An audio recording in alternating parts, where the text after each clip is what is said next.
طالبان رجیم میں اندرونی اختلافات شدت اختیار کر گئے۔ ملا ہیبت اللہ نے عید خطبے میں غیر مشروط اطاعت کا مطالبہ کر لیا۔ طالبان رجیم کی صفوں میں دراڑیں گہری ہونے لگیں۔ ملا ہیبت اللہ نے اقتدار بچانے کے لیے پھر مذہب کی آڑ لے لی۔ قندھار میں عید خطبے کے دوران طالبان امیر ہیبت اللہ اخندزادہ نے افغان عوام پر غیر مشروط اور اندھی اطاعت مسلط کرنے کا شرعی حکم جاری کر دیا۔ سخت سیکیورٹی حصار کے دوران دیے گئے خطبے میں ملا ہیبت اللہ نے کہا کہ جو شخص امیر کی بیعت اور اطاعت کے بغیر مرے وہ جاہلیت کی موت مرتا ہے۔ اگر عوام نے افغان رجیم کی اطاعت نہ کی تو ملک میں شدید بدامنی اور انتشار سر اٹھائے گا۔ افغان میڈیا کے مطابق ہیبت اللہ کا اطاعت پر اصرار اندرونی بغاوت کا ثبوت ہے۔ سراج الدین حقانی سمیت سینئر وزراء پہلے ہی ان کی پالیسیاں مسترد کر چکے ہیں۔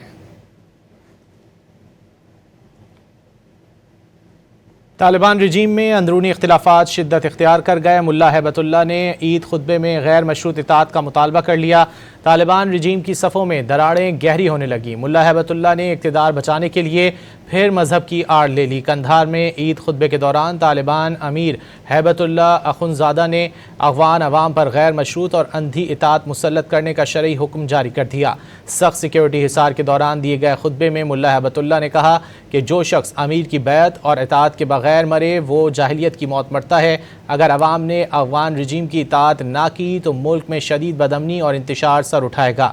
افغان میڈیا کے مطابق ہیبت اللہ کا اطاعت پر اصرار اندرونی بغاوت کا ثبوت ہے۔ سراج الدین حقانی سمیت سینئر وزراء پہلے ہی ان کی پالیسیاں مسترد کر چکے ہیں۔